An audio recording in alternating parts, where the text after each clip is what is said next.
और उस पे मैं एक छोटी सी कविता पेश करना चाहता हूँ।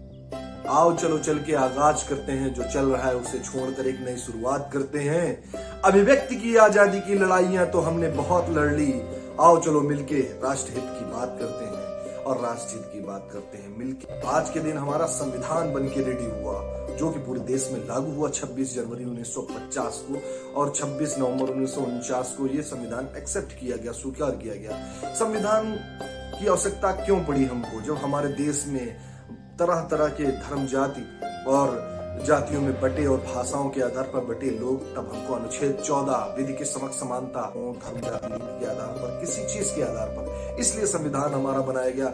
रॉलेट एक्ट जैसे कानून अंग्रेजों ने लगाए, जिसको काला कानून कहा गया, तब संविधान की आवश्यकता पड़ती है। और संविधान की सबसे पहले डिमांड की थी 1895 में बाल गंगाधर तिलक जी ने, और विनय पत्रिका में संविधान की डिमांड सबसे पहले बाल गंगाधर तिलक जी ने की। संविधान बना हमारा 395 अनुच्छेद 22 भाग 8 अनुसूचियों सहित हमारा संविधान बनके रेडी हुआ, जिसको जो 60 देशों से लिया गया है, और इस पे 12 सत्र आयोजित किए गए, जो कि 2 साल 11 माह 18 दिन में बनके रेडी हुआ, और 284 मेंबर्स और 12 महिलाओं इन्हीं में से सिग्नेचर किया।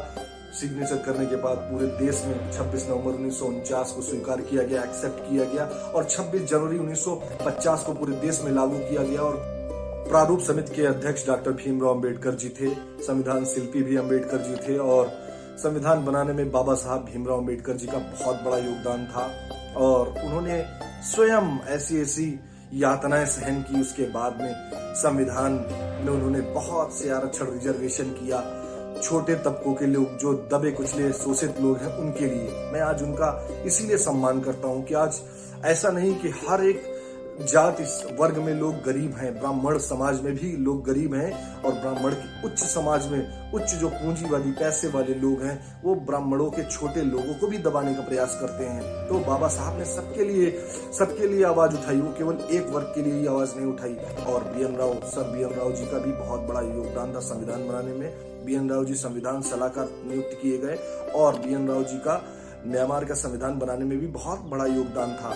अगर आपको लोकतंत्र देखना है मजबूत है कि नहीं, तो आपको केवल 4 चीजों पे, लोकतंत्र के जो 4 स्तंभ है, उन पे नजर बनाए रखना है। न्यायपालिका, कार्यपालिका, विधायिका, पत्रकारिता, ये 4 स्तंभ अगर समझिए। यदि कोई लोकतंत्र के बारे में बोल रहा है तो लोग उसका साथ दीजिए। ये साथ नहीं देंगे तो देश ऐसे नहीं चलेगा। एक अकेले के दम से देश नहीं चलता है। आपको लोकतंत्र की रक्षा करने वाले व्यक्ति के पीछे खड़ा होना पड़ेगा।